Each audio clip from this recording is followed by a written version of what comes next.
Hello, all sentient beings, and welcome to the 300th episode of the Transmissions Podcast, where we talk all Hasbro, Takara, and third-party Transformers! On this 300th episode of the Transmissions Podcast, we get a look at Zeta Toys Superion. Flame Toys shows off their shattered glass drift, and Hasbro's getting sued. Today is Wednesday, October 24th, 2018, and this is episode 300 of the Transmissions Podcast. You're welcome. Welcome to Transmissions, the podcast that will definitely not make a 300 Spartans reference. I'm your host, Charles, aka Big C, and I'm joined by the excellent Transmissions team. Mike, the most awesomest audio editor ever. Yo, it's me. Jeremy, aka Yakko. Hey, how you doing? And Daryl, the Cybertronian beast. Hey, what's going on? Let's talk Transformers. All right, and we actually have some sad news to start off. I'm going to throw it to Jeremy because I don't like to talk about sad news. So the sad news we have is Robert J. Walsh, the Generation 1 composer, has passed away. He was 70 years old, and he's done pretty much the soundtrack to many shows that we were fans of, but particularly Transformers. Pretty much the entire record that was just released over the last year or so was his work, or he contributed to it. So it's just, it's sad to hear that he had passed away, and our thoughts are with his family and friends. Yep. I think this is becoming a more, or at least as the years go by, this will become a more frequent fact of life as we get further and further away from Generation 1. I think more of the people who worked on that show will be leaving us, I guess. It's unfortunate, but as you age, the people that you knew younger, they don't stick around. So it's life. It sucks, but It's life. All right. Well, let's turn things around, go back to our happy place, because this is the landmark 300th episode. We should mention that we made a conscious decision not to do anything super special because we've already done our 5-year anniversary contest. So conscious. We forgot. We did not. We kept putting it off. It's like, it's episode 295. We got 300 coming up, right? 297. 300's right around the corner. We should do something. 299. 300's next. Do you want to do something? Daryl, you know what we're going to do? We're all going to Chicago this weekend to celebrate at TFCon. That's true. We are. We're all going to be there. And we're going to have a great time, and we're going to eat lasagna pizza because it's so thick. It's like lasagna. and it's going to be fantastic. And we're going to buy Transformers. We're going to hang out with, Transformers, celebrities and friends that we know in the fandom. It's going to be a great time. All of us will be there having a fantastic time. It's going to be great. It's going to be great. Can you save a piece of that lasagna pizza for me? I don't know how well it'll travel, but I will do that. We can stick it in a priority mail, flat rate box and just send it over. Yeah, well, you guys enjoy yourselves at TFCon next week. Sadly, I am not able to be there, but nor am I. Yeah. We will have your proportion of fun distributed among the rest of us. 90. How will we do that? 97% more fun. How will we break that up? 97.001% more fun. Right. That's true. That's a whole lot more fun. I don't know whether we can handle that. I'm sure you'll be able to we'll manage. Persevere. Yeah. All right. Well, in terms of donations, new donations this week, we got a shout out to friend of the show, Derek, who's actually in the chat right now. Hi, Derek. Hope you're enjoying the show. We had a good chat with him in the pre-show chat because he increased his donation to the point where he is now a duly appointed supporter of the Transmissions podcast. And one of the perks is that you get to participate in pre-show chat if you are contributing at that level. So Derek took advantage of that and had a good conversation right before the show. Mm-hmm. And we will be seeing him this weekend to thank him in person. Yeah, he'll be there. Maybe he'll actually get to meet Russian Yoshi in person. Hello? What? Hello? Who says my name? I hear he doubled his pledge. Completely doubled. ×2. Yes, that is true, Russian Yoshi. I go to this Chicago place. What is happening in Chicago? More money for me? Oh, Russian Yoshi's passport was denied. Sorry. He can't make it. Oh, this makes me cry sad tears. Oh, boy. All right. Yeah, so thanks, Derek. That's our latest donation update. And Derek is also, he's been a Donatron for a while now, so this is just icing on the cake. So he is definitely in our Toy Hacks drawing, which we're going to do this week for October. So we're giving away another $10 gift code for one of our lucky Donatrons. But the contest is now open to everyone. So if you want to enter in the contest, you got to send us an email with a picture of a toy one of your toys you'd like to get stickered up. So that's how you can enter our Toy Hacks giveaways. So it's too late to enter for the October one since we're doing the drawing right now. But if you want to enter for November, just send us an email before the end of November when we do that drawing. So you've got a month. Transmissionspodcast.com. Yes. Send an email to somewhere. And yes, giving the email address is a good idea. Yeah, contest at transmissionspodcast.com. Send us an email with a picture of the toy you're gonna get stickers for. It could be any toy, doesn't matter. Any Transformer toy. And yeah. I love how you had to qualify that. Yeah. So let's give away another gift code. So Jeremy, we need your lovely assistant to give us a random number between 1 and 122. Okay. Computer, give me a random number between 1 and 122. Your random number between 1 and 122 is 112. 112 is K-Girl. Oh, awesome. K-Girl. What? Woo. K-Girl, you have won the $10 gift code. Congratulations. Why did she got such a high number? Did she not become a Patreon until just now? I'm happy for her, but I'm also kind of disappointed. The number does not indicate the order that they joined the Patreon. It's just how I film in the spreadsheet. Oh, you randomized it? Okay. No, it's just a list in Patreon. The list is not ordered that way. It's just ordered, by however Patreon. Yeah. So. Okay. Cool. So K-Girl, congratulations. We will congratulate you in person. Yeah. She is going to have a table in Artist Alley at TFCon. So be sure to check her stuff out. Mm-hmm. Well done, K-Girl. All right. Let's get into some toy talk with toys.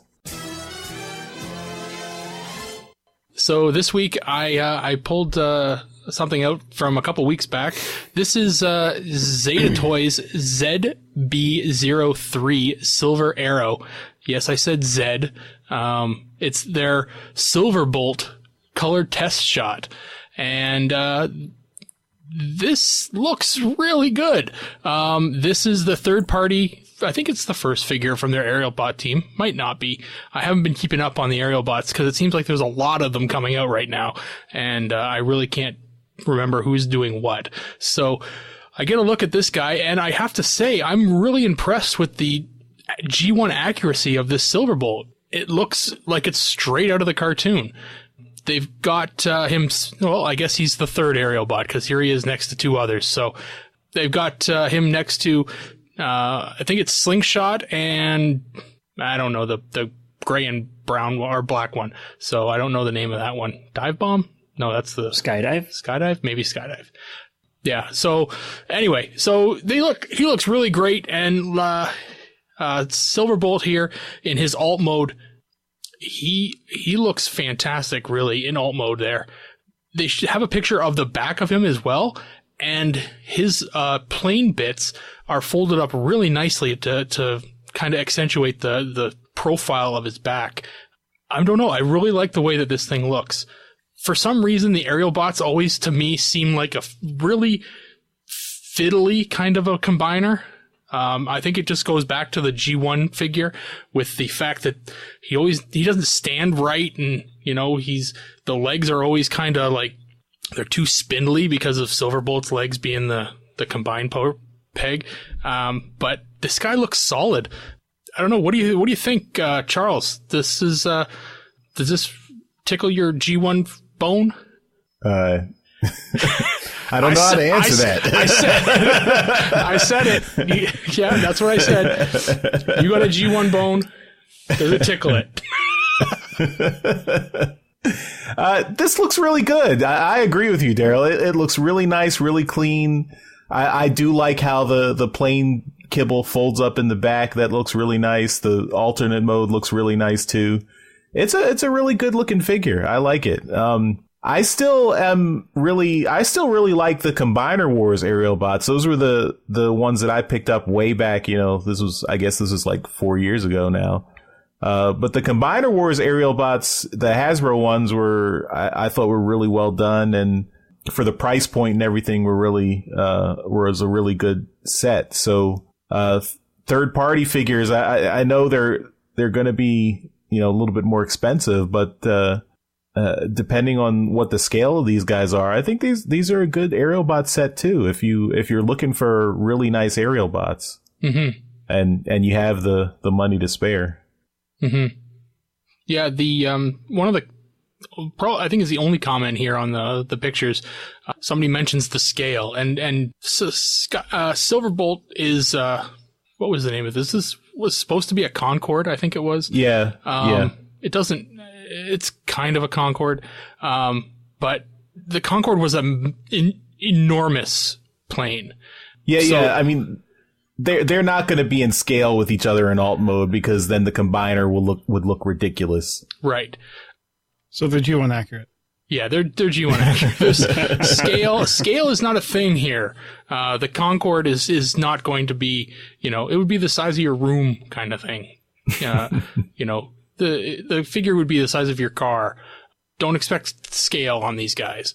But Jeremy, what are your thoughts on Zeta Toys Silverbolt? I like it overall, particularly like you mentioned the backpack. I really like what they did there to kind of minimize the actual size, but it gives it a good shape. Yeah, it seems really compact how it folds in on itself like that. My one area of concern, but I can't really tell from this angle, but in the Concorde mode, the Concorde's nose kind of points downward a bit, and I can't tell from these pictures whether this does it or not. Right. It would be silly if they didn't, because third parties are usually more accurate on stuff like that. Other than that, the plane looks great, in my opinion, and the robot mode looks really good. It's nice and G1 boxy and stuff, but and I think Silverbolt always had that. In my opinion, it was kind of like a weird looking head, right? And they get that, particularly like his blue eyes. I really like that. The nose of this plane, it's like I said, it's based on the Concorde. Like if you were to go forward in the photos, you'll actually see a few more pictures of the alt mode there.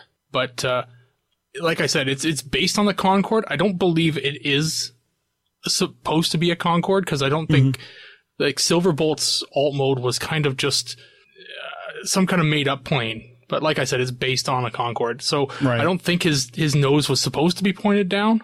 Okay, but in that case, then it's fine. I just remember the actual Concorde and how it looked. Of course, yeah, the Concorde was a crazy looking plane. But yeah, no, it's.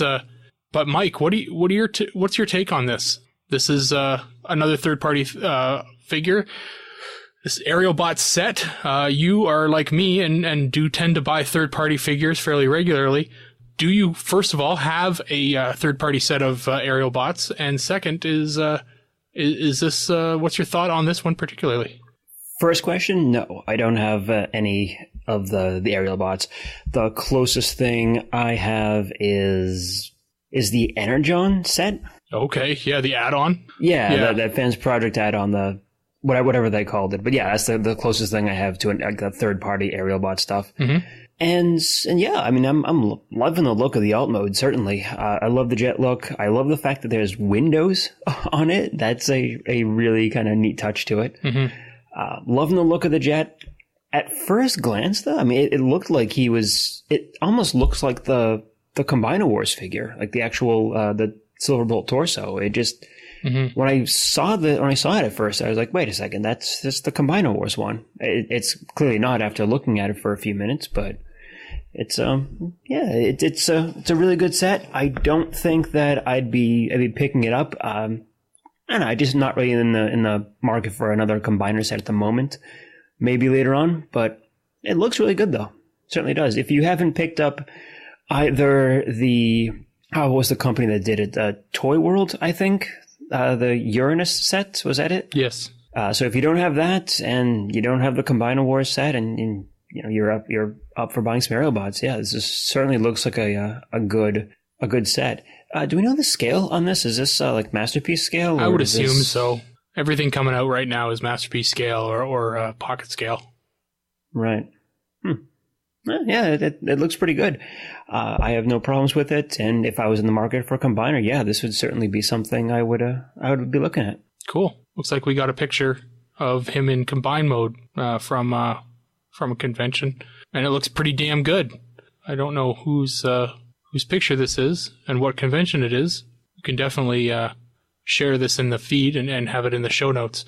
Yeah, he looks pretty damn cool in combine mode. Yeah, we'll throw that in the show notes for you.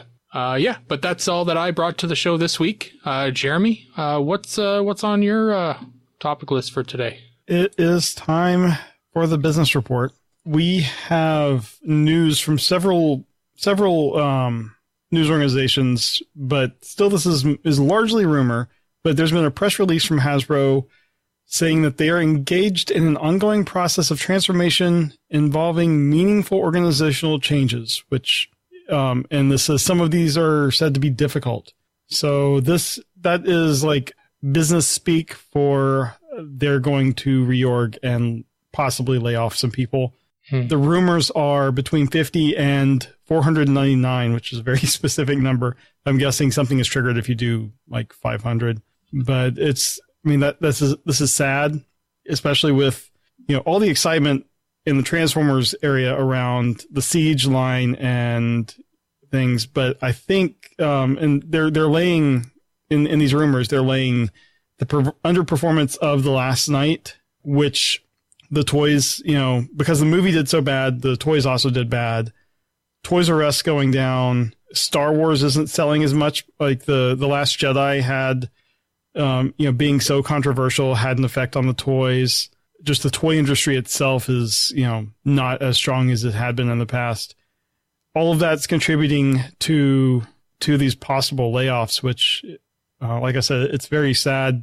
So, I personally, I'm hoping it's not going to affect the Transformers brand as bad as it could. And to add on to that, we have news that a couple law firms, this is Pomerantz and Rosen, have filed suit against Hasbro, claiming that there's security fraud and other illegal practices. One of the suits specifically mentions that Hasbro's relationship with Toys R Us was more important to Hasbro's business than they were letting on, or that Toys R Us was in far worse condition than they were reporting, and that they had undisclosed adverse sales in the UK and Brazil, which were key markets. They were being charged again as having false and misleading business statements.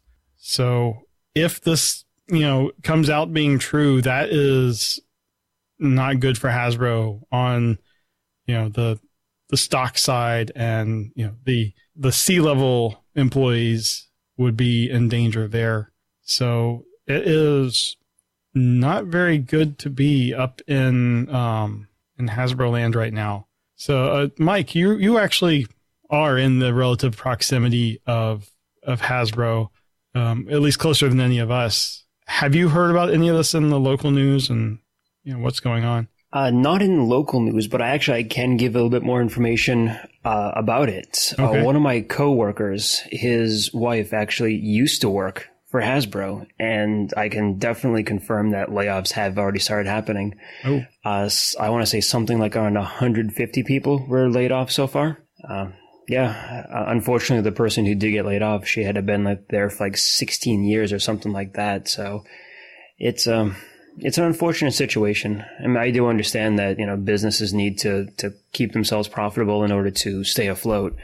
But yeah, I can definitely say that layoffs have already started happening. Wow, that's sad. Yeah, it's unfortunate.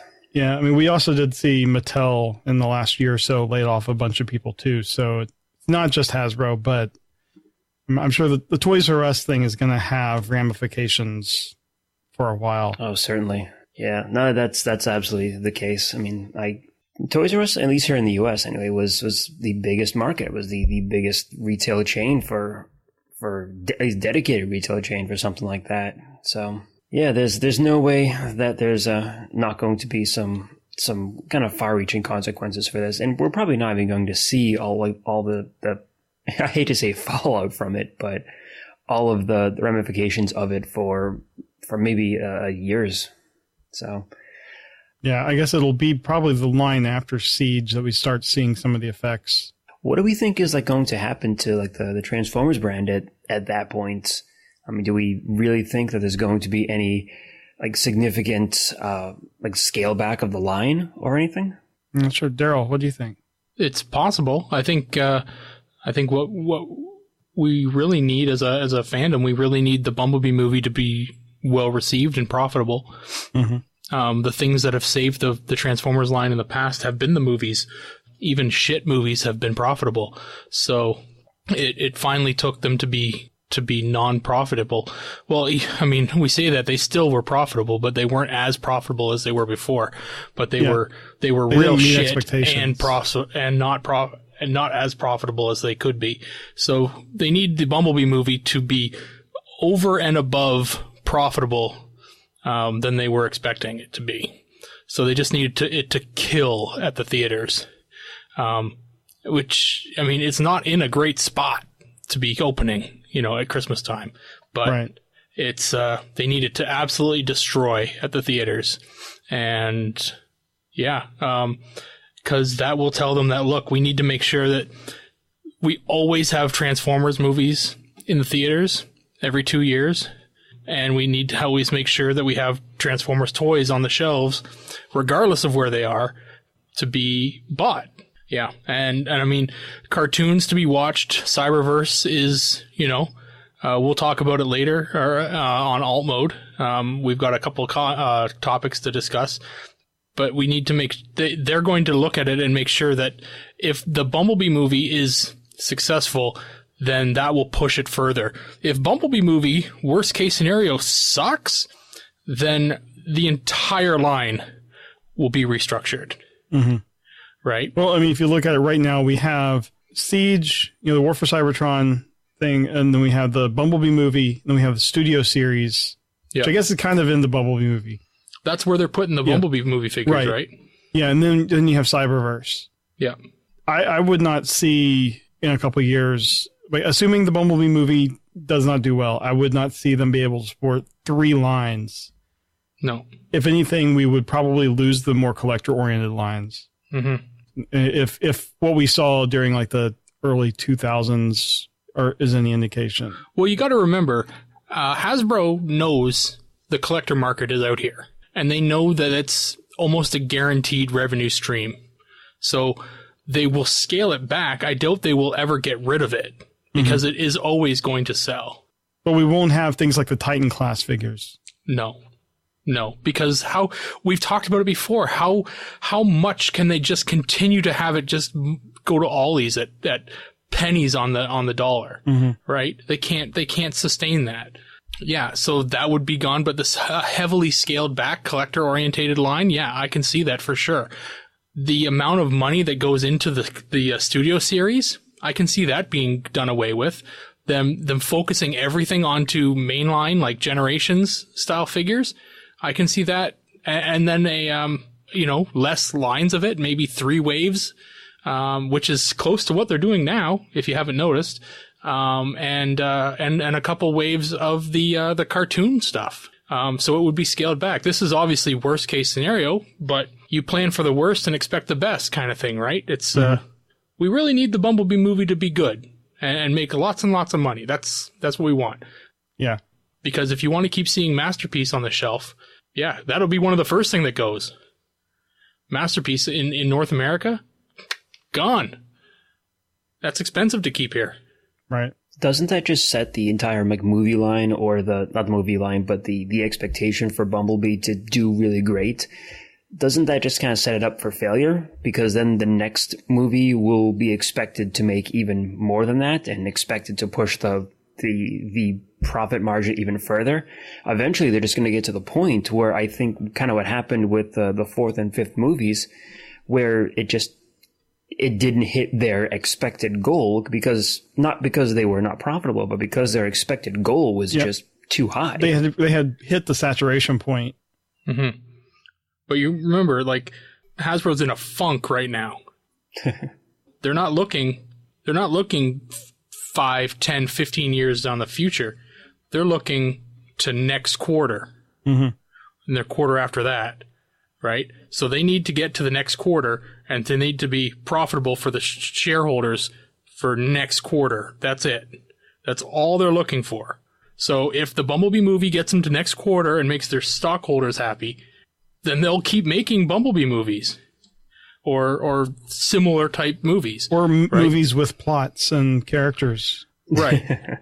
With The Last Night, it wasn't just that the movie underperformed. It was that it underperformed and it didn't sell the toys. Like, you didn't have a lot of, you didn't have the movie driving toy sales like the other ones were. Yeah. And I think, part of that is with the other movies, like particularly the first 3 movies, you had a wider range of toys that were offered where you had characters that did not feature in the movies, but were still part of the movie lines, and gave, a lot of variety. And I think people supported those lines. With The Last Night in particular, I don't think, there were like a couple of gems that we talked about on the show, but most of the line was pretty subpar, I would say. Mm-hmm. Yeah. And as you mentioned, like when we were talking in the pre-show about something related but different, you said that, Hasbro is still a toy company first. Right. And, that is still where they expect to make the bulk of their money.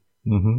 Yeah, I mean, the one thing that gives me hope with the Bumblebee movie, and we've talked about it in the last few weeks, is that it seems like they're positioning the Bumblebee movie to cater to both the movie line toys and the Generations toys, because you have these scenes set on Cybertron, which will tie directly into the War for Cybertron Siege line. I mean, it seems pretty obvious that they're hitting both the Earth movie line toys and the War for Cybertron toys. So if they can, as long as they can get the stock out there where people can get access to it, I think it's going to drive those sales. I mean, crossing fingers, maybe they can get some of those Siege toys out before Christmas and, drive.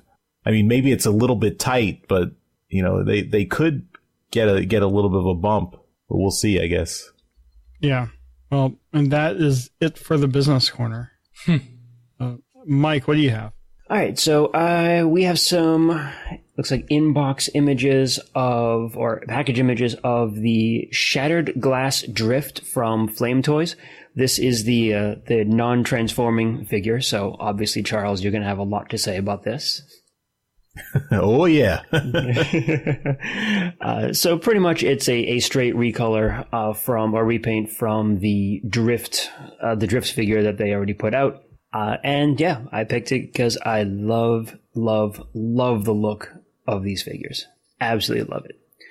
If I had a lot of money, I would go ahead and buy every single one of these, but I do not. So I may be able to get one, maybe, if that. So Charles, you, of course, love non-transforming Transformers. You love statues.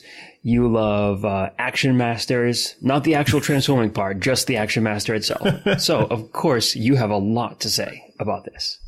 Yeah, I don't even have any room in my house for any transforming figures. They're all statues and non-transforming Transformers. See, I knew it. The secret comes out. I guess this is cool. I mean, what has me scratching my head is why you would. I mean, I think does Flame Toys are they already putting out? They're putting out the regular Drift. Are they also doing a Deadlock figure? Because it seems like I believe I remember something like that. Yeah, that sounds familiar.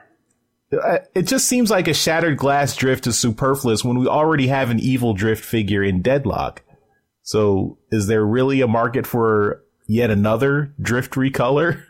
I'll agree with that. It is, out of all the figures they've announced and started doing so far, they did Drift. They have, oh crap, I'm actually forgetting which ones they've done. They've done Drift, potentially Deadlock. I know they have a Star Saber announced, and didn't they have a Prime? They have a Prime, they have a Starscream, they have a Tarn. Victory Leo.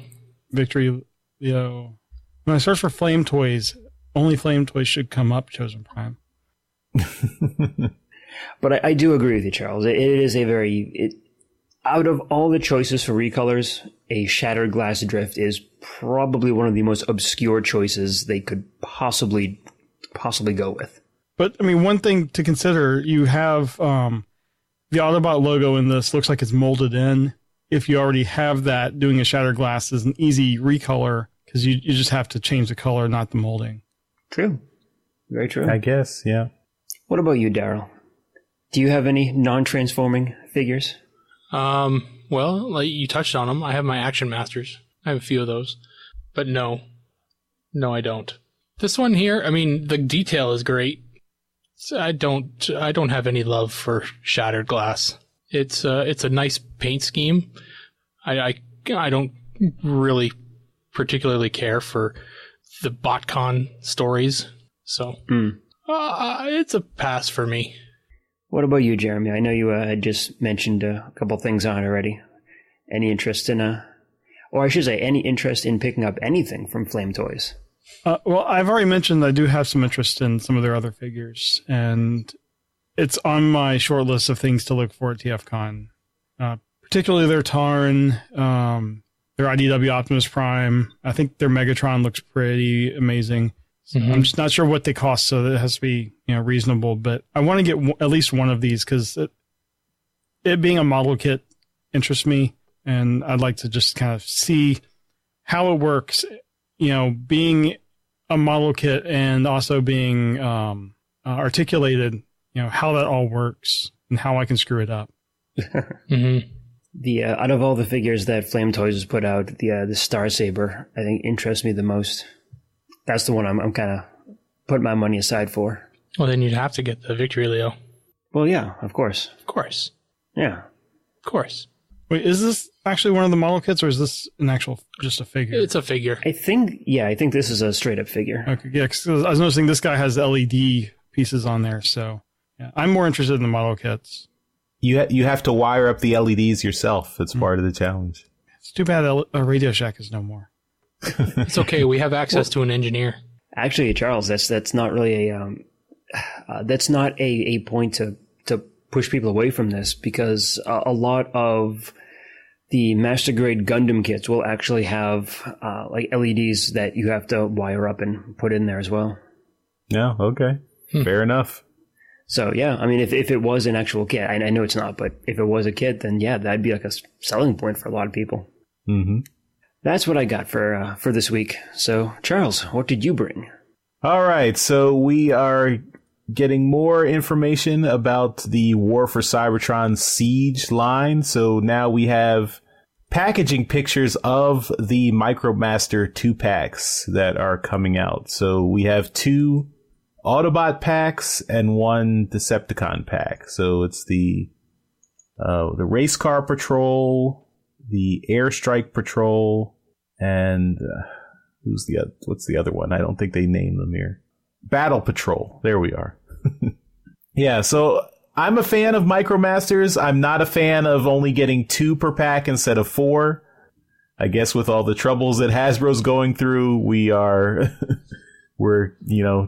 downsizing the product. But yeah, I mean, MicroMasters they hold a special place for me. At least I remember in the old G1 comics when MicroMasters were introduced. In particular, the Race Car Patrol and the Airstrike Patrol. Those are the first sets of MicroMasters that got introduced. So I was a fan of those guys. I remember on Twitter, our friend TFU.info, Anthony, was talking about the Visper figure. Mm-hmm. I think is he a reimagining of the G.I. Joe Viper, or am I misremembering that? You might be misremembering. There was a MicroMaster named Whisper. Oh, okay. But if I recall correctly, that was I don't know if that was the same mold or not, or the same figure that they're homaging here. Yeah. I guess the other thing that's interesting with these new MicroMasters is that they are also getting a little bit of the Armada Minicon play patterns, where they do combine and form weapons for the two figures together. I think at least we know the Airstrike Patrol does, and I think the Battle Patrol does. I haven't seen the combined figure for the Race Car Patrol, if that's a thing. But so, Mike, are you picking these guys up when they're out? You know, I'm honestly not certain. I think I might pick up one of them, and actually the Airstrike Patrol probably looks the best, specifically for the jet mode of actually Whisper. I had to look it up, and the black with the purple main body, that is an homage of Whisper, of the old MicroMaster Whisper. Okay. So if I do pick these up, it's going to be solely for the jet mode on that. I have all the MicroMasters, and it took me a while to kind of track them all down, but I finally did actually find all of the US release MicroMasters. And I don't have a lot of interest in kind of double dipping on this and picking up essentially just more articulated versions of the same figures.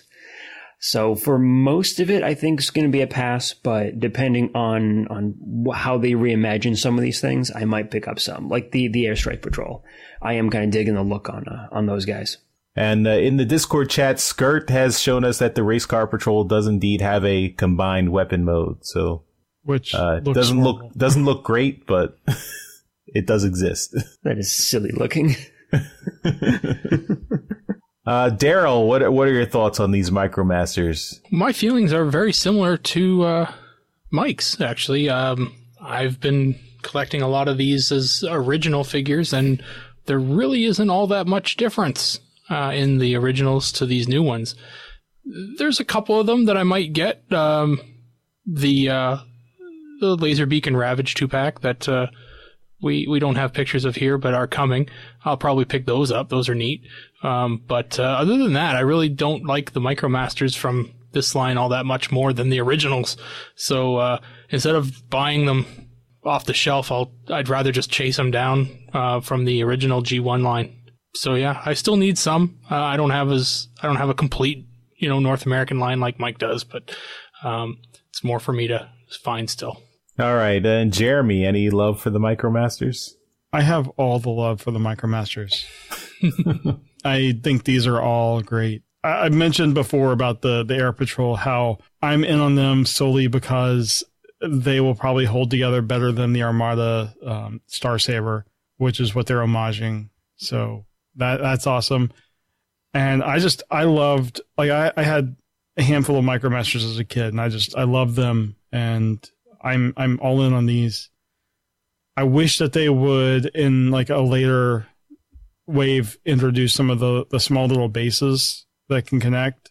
I think that would be nice to add on to these. But as far as having figures that are homaging the originals, I love these.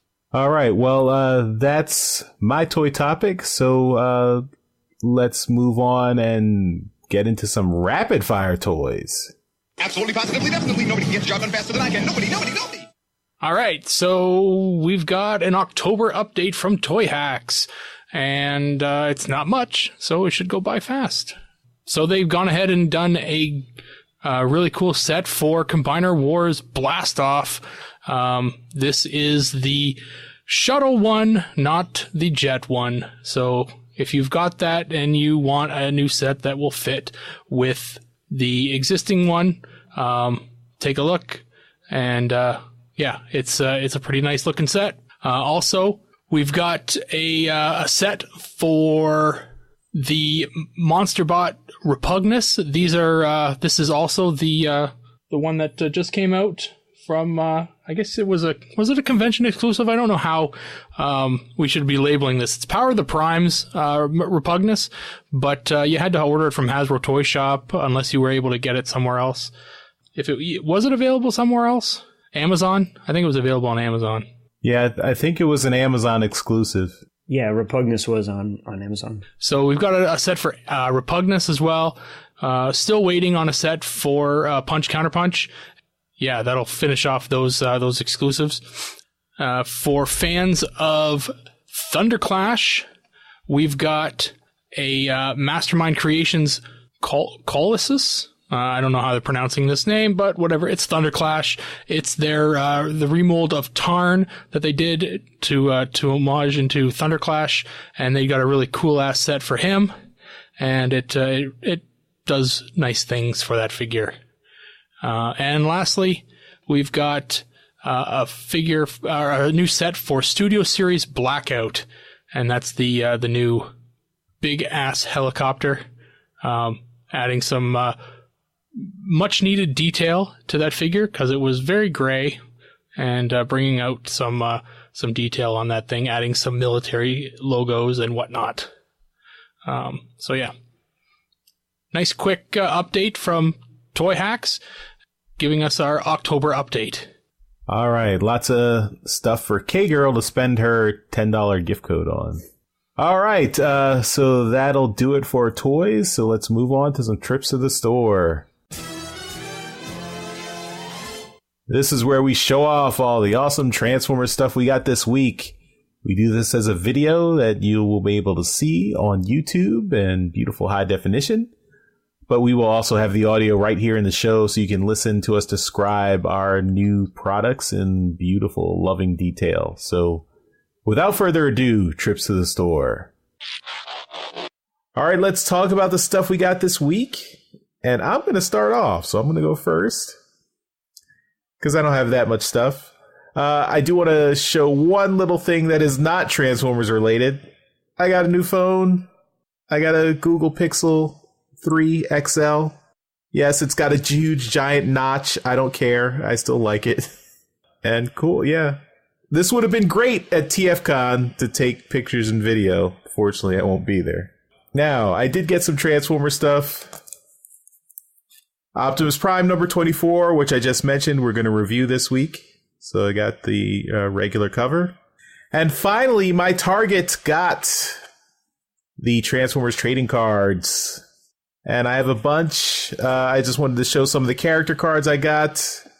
Flame War, Wheeljack, the one, another Bumblebee. I got the starter pack. I'm not showing the starter pack here, but I don't need another Bumblebee. I think this is the most common Bumblebee too, so that was kind of disappointing.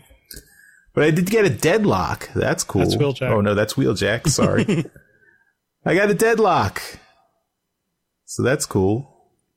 Evil Drift. The IDW love in this thing is great. Yeah, it's crazy. And Flame War, that's a Fun Publications BotCon exclusive. That's interesting. I do have another pack. I wanted to open it on air to see what did we get in this one. Can we go 2 for 2 Nemesis Primes?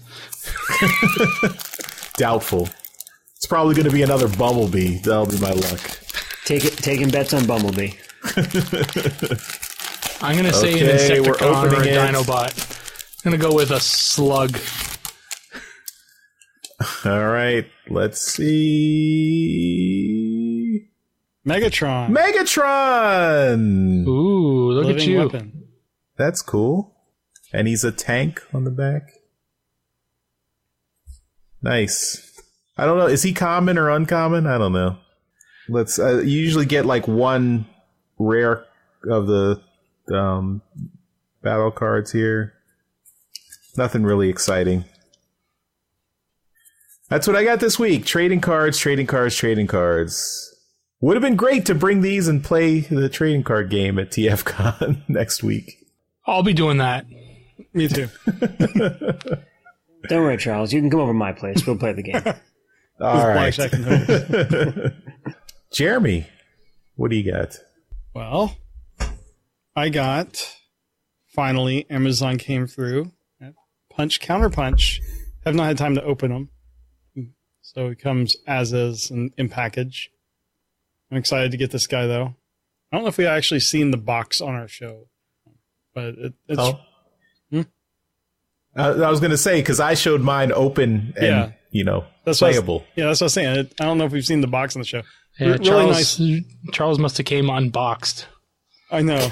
You can hear his loose in the bag. But yeah, really nice box art on this guy. I like it.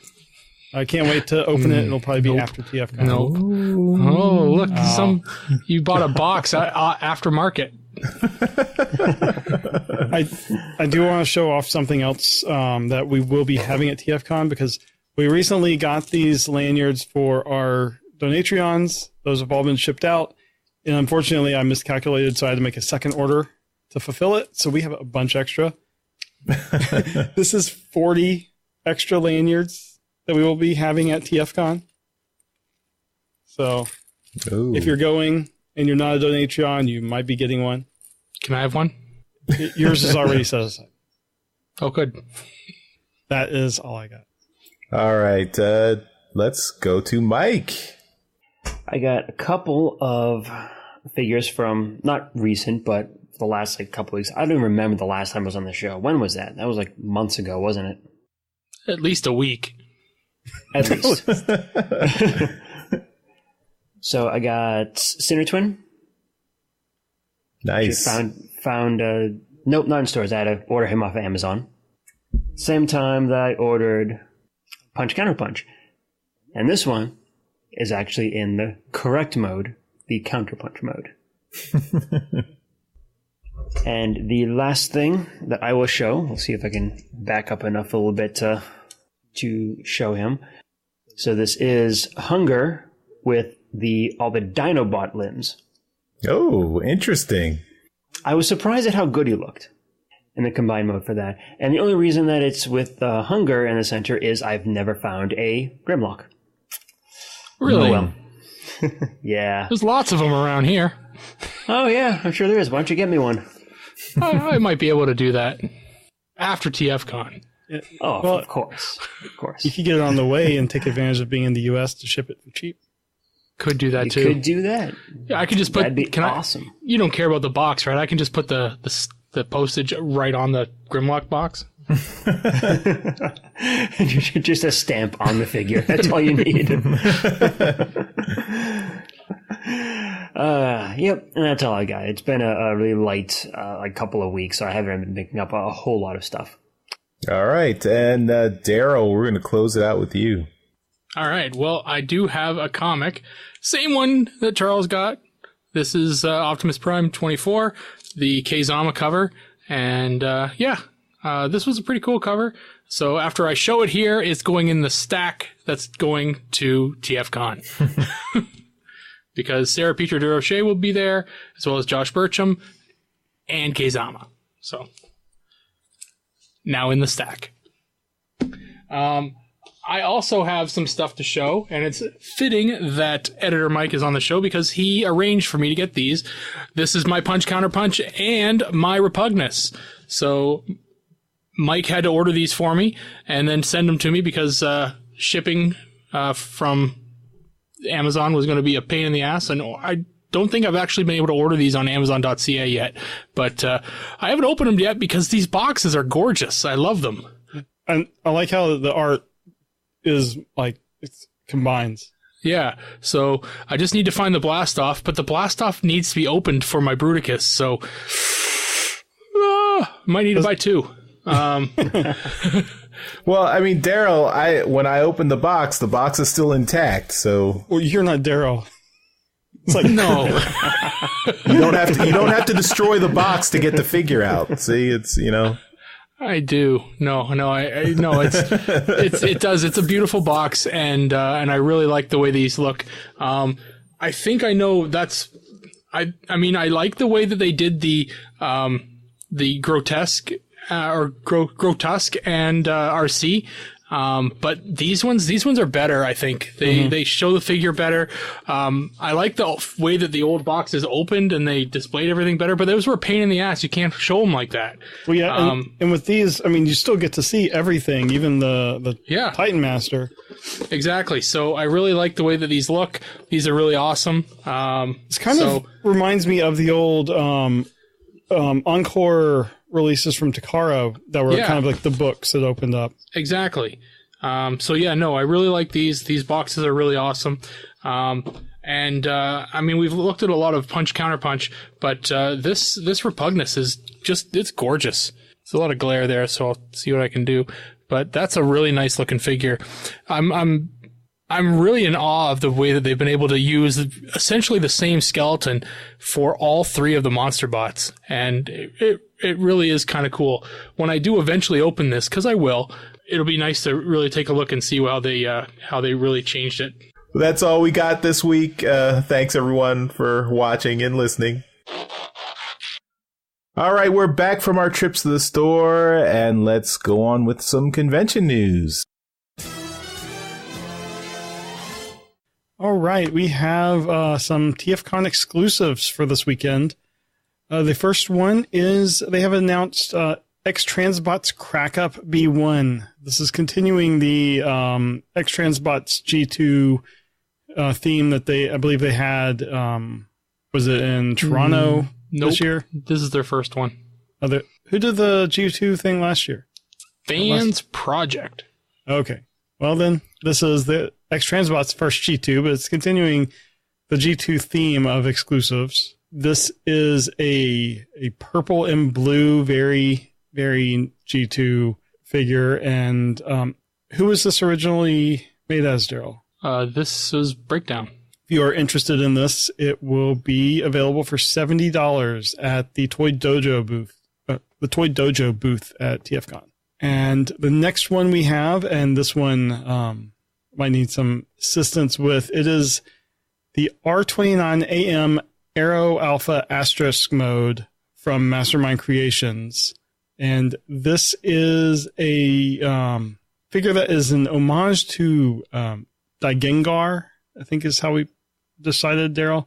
Yeah, I think so. This is a very rare, or not rare, but it's like a deep cut.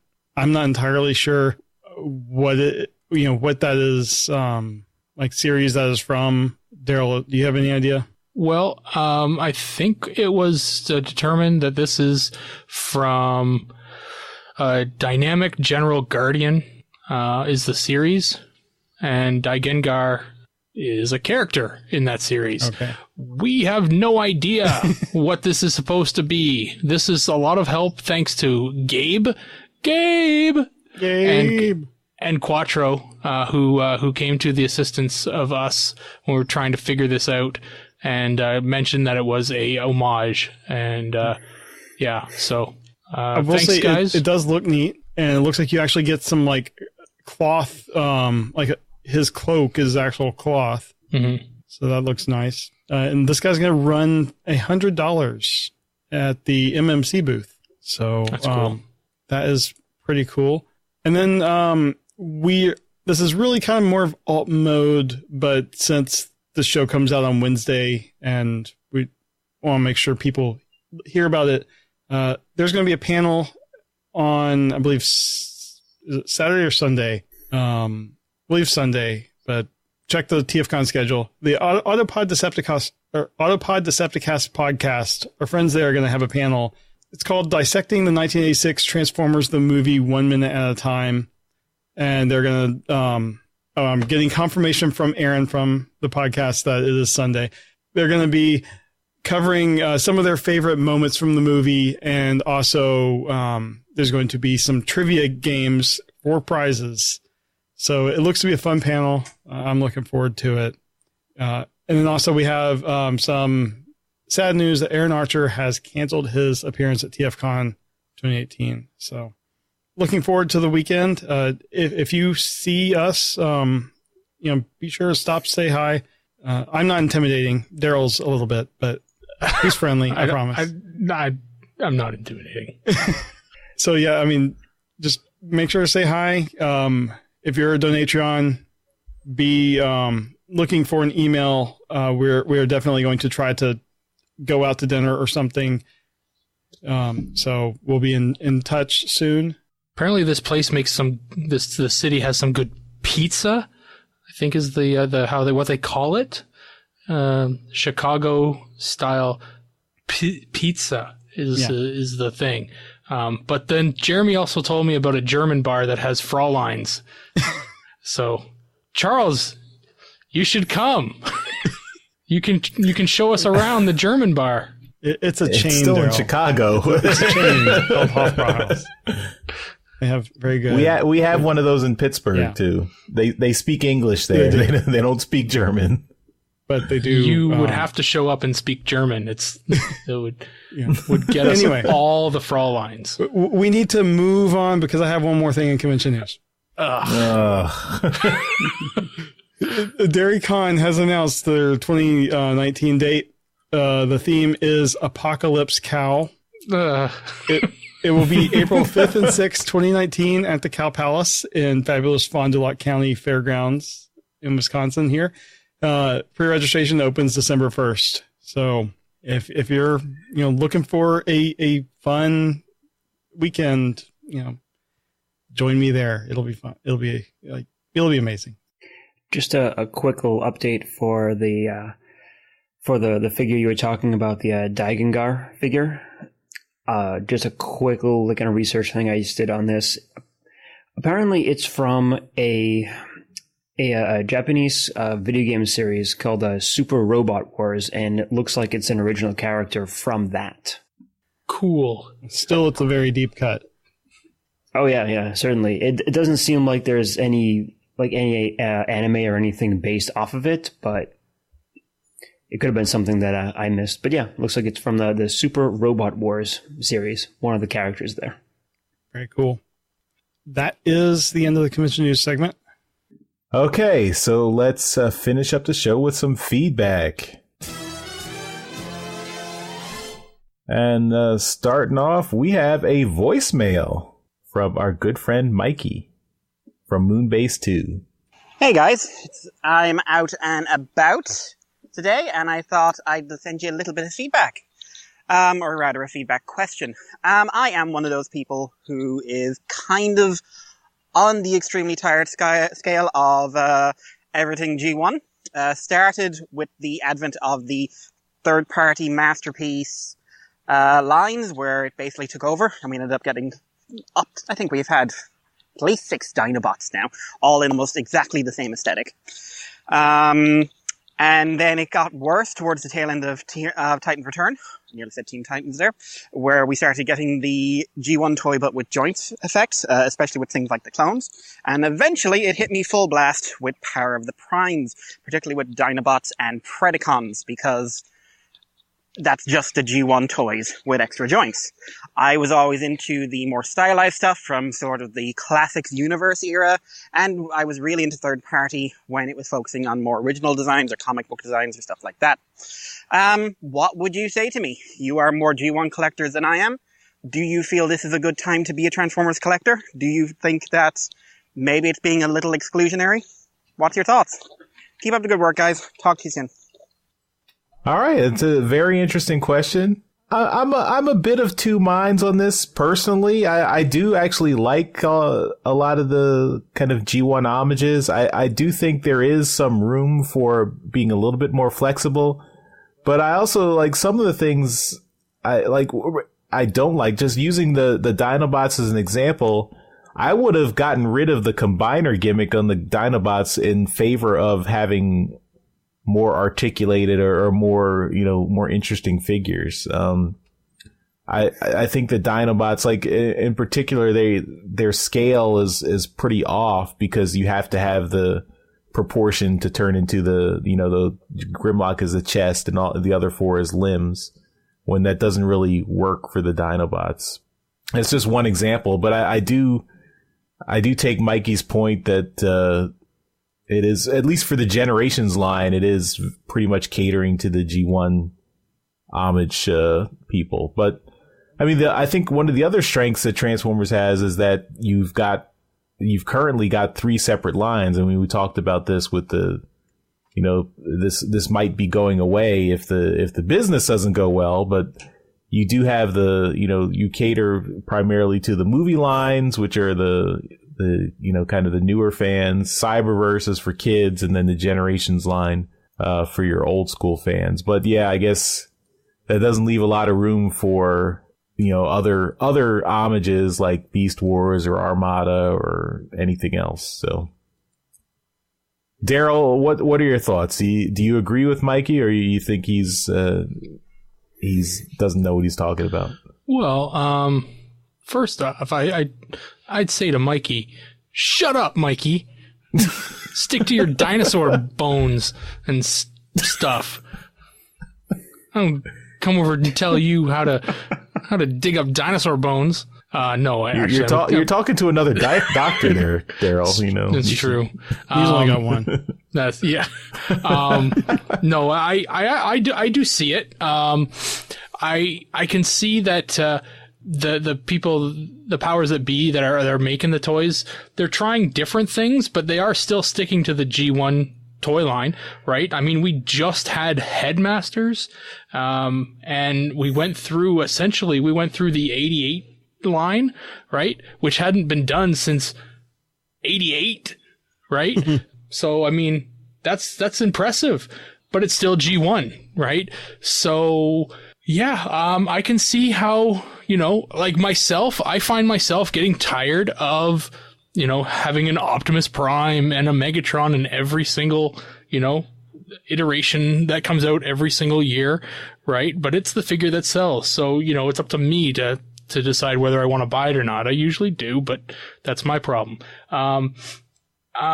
For the coming lines, I mean, here we are, we've got Siege, and, I can totally see that future waves of Siege or even whatever they're going to call them, are going to be, maybe, different, characters. Maybe the line will, start off on Cybertron, and the war that they are telling through the figures will travel to Earth and become a Beast Wars line.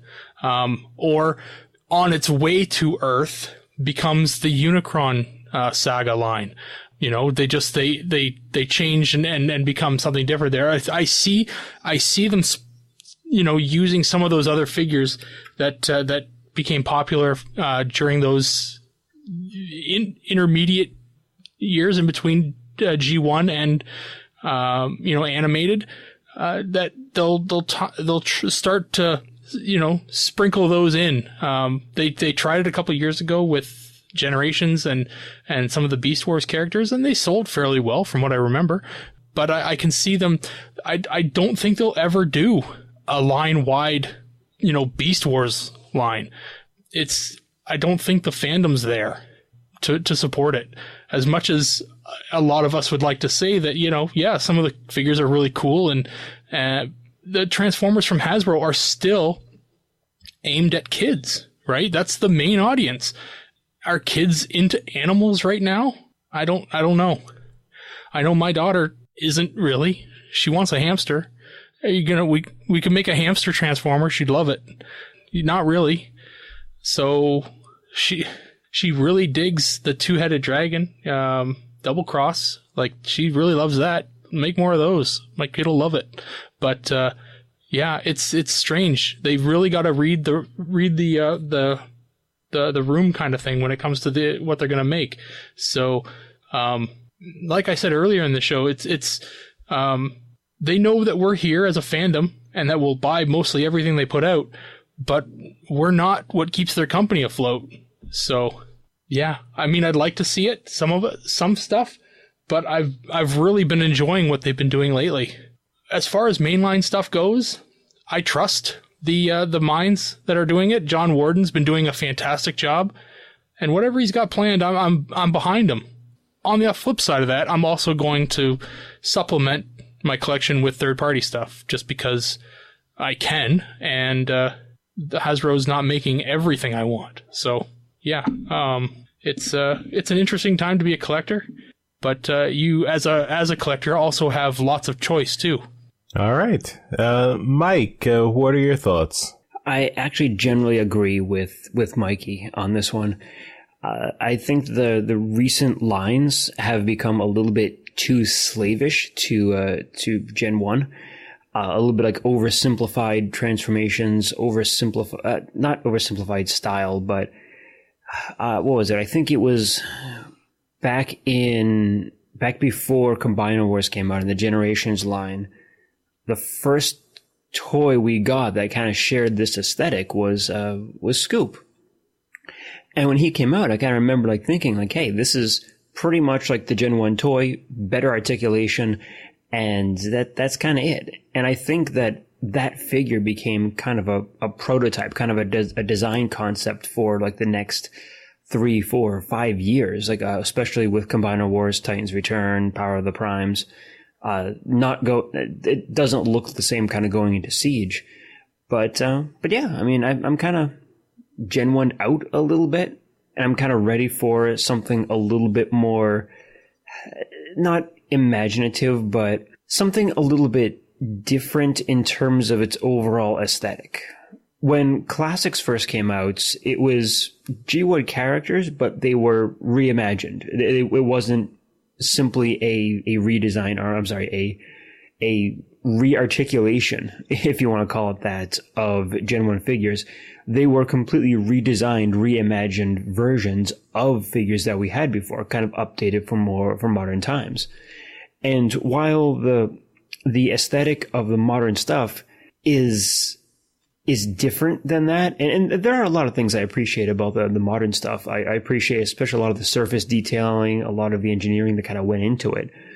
I wish the line that has been coming out recently has been more along the lines of reimagined versions of these characters rather than a more slavish dedication to the way the toy was designed, especially with the kind of like aesthetics of the design, if that makes sense. Those are all good points. All right, Jeremy, we'll finish up the discussion with you. What are your thoughts?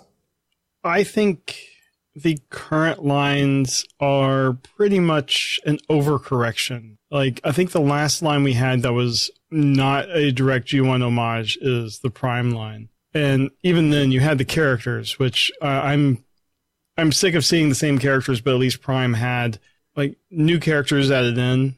I guess the same with RID. You had, new takes on some, and you had, like Bisque and, all those Decepticons. A lot of them were new. But for the most part, the collector's line has, after Prime has been G1 homage after G1 homage. And I am kind of burning out. I mean, I'm excited about the MicroMasters, and some of the Siege toys really excite me, but I really want to see something new with new characters. And I think what they've probably found is they went so hard one way, like at Beast Wars, which was like too far initially until they brought in some G1 concepts and people really started digging it.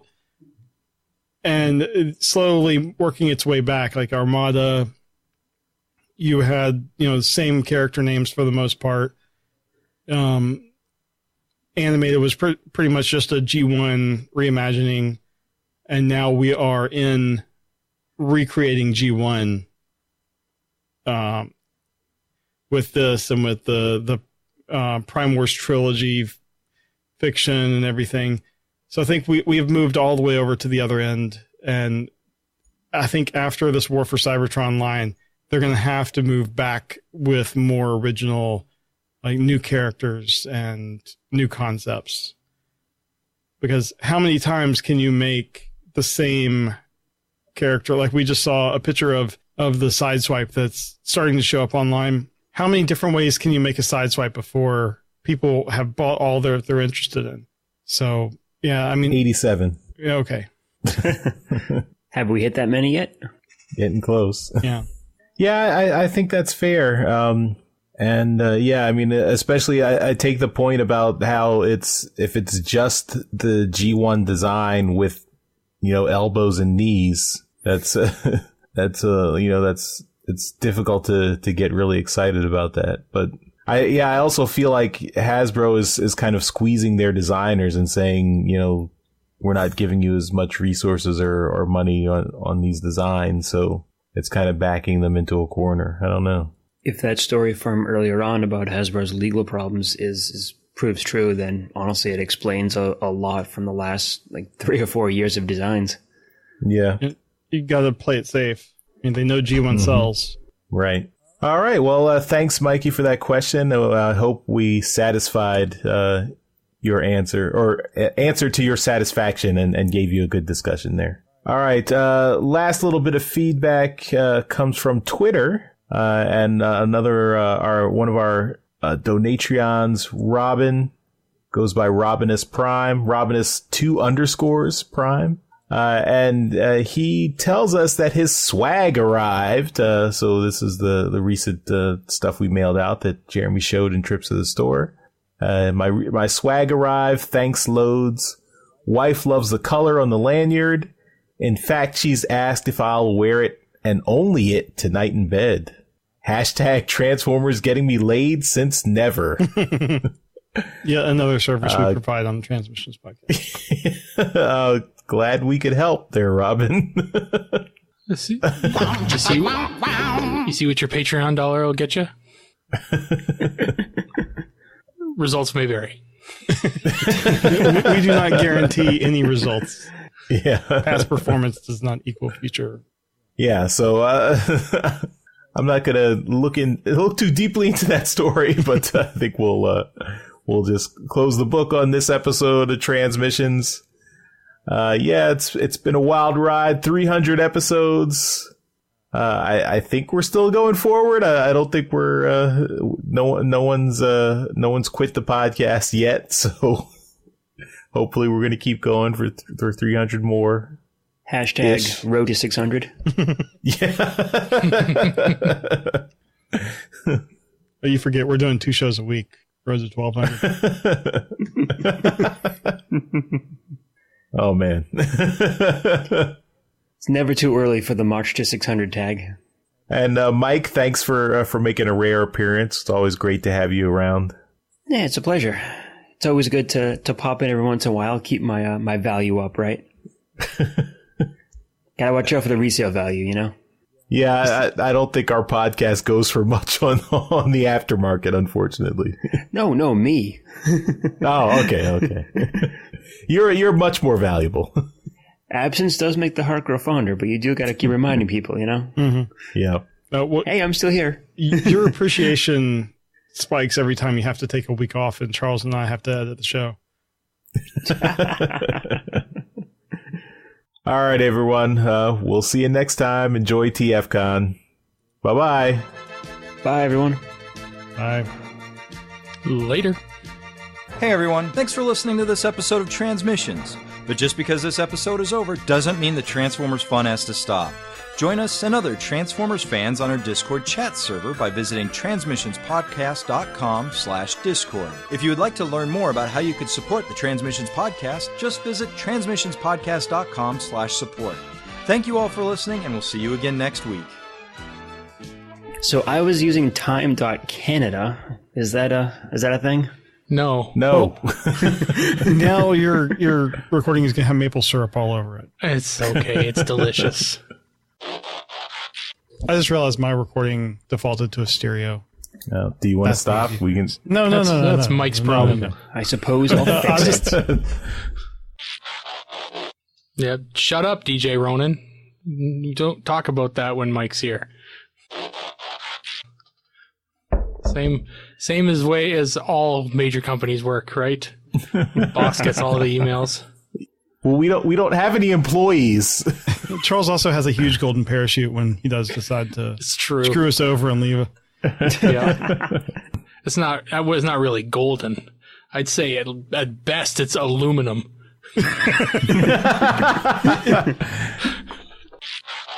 The last email to contest@transmissionspodcast.com is from 3 months ago. Okay, is this spam? Delivery of your diplomatic luggage 122. I'm going to throw it to Jeremy because I don't like to talk about sad news. I wish you had told me this ahead of time. Oh, I thought you put it in the doc. Sorry. No, it's fine. Mike will fix all this. Wait a second.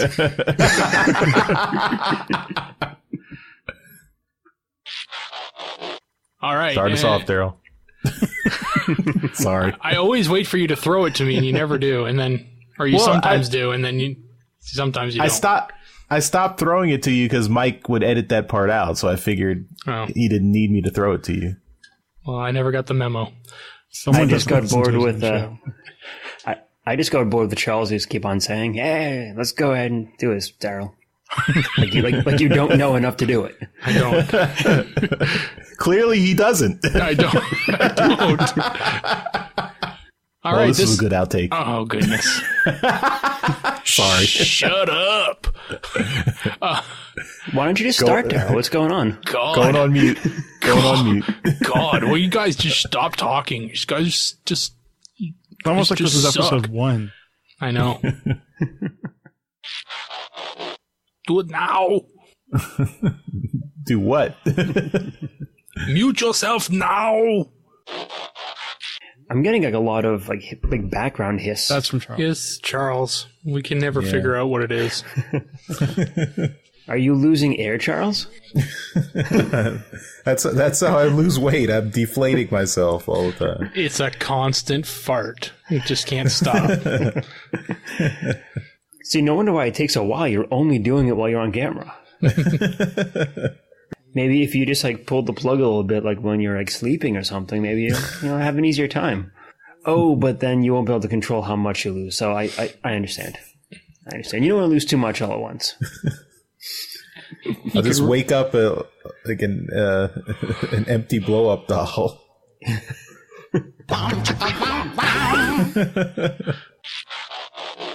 And I am a poor replacement for Yoshi. We can always give them more Russian, Yoshi. He said give them what they want. Unfortunately, we've heard that is also what they want. It is true. This is what they want. They want more of me, which is crazy. I don't know why. And then one last thing. I did show him before, but I got Jeremy a gift. I'll give him at TFCon. It's Aerialbot. It's Mr. Maple cookies. Potato or peanut free. Yes, they are. And so in Canada you have to have French on one side, and but they are made with pure Quebec maple syrup. Awesome. So, if they make it through the weekend, it'll be surprised. Yeah. I'm going to guess that Arabla does not directly translate to Mr. Maple in French. Well, you can figure that out because I trust the marketing department of who the hell made these? Of Dairy Core. Of Dairy Core. Yes. Dairy Core. That sounds like a down home. It sounds like a faction down of home Dairy mom and Con. pop. Yeah, I know, right? These are a store brand. So I think these are made by, I think we got them at it's a grocery chain called No Frills, which is seriously, it's a subsidiary of a Loblaws brand. You're really selling it. That's the name of the grocery stores. Look, I can make up No names Frills. too, No Frills. Yeah. And it's the discount chain of Loblaws, so yeah. So yeah, that's No Frills, a subsidiary of whatever we give you is what you get corporation. I'm not talking to you people anymore. I'm done. Located in the town of Bodunk. Fuck you all. And there's the explicit rating. Hate you. Hate you all. Goodbye forever. What does Yoshi do? So this, yeah. See ya. Look, Daryl's still on the screen.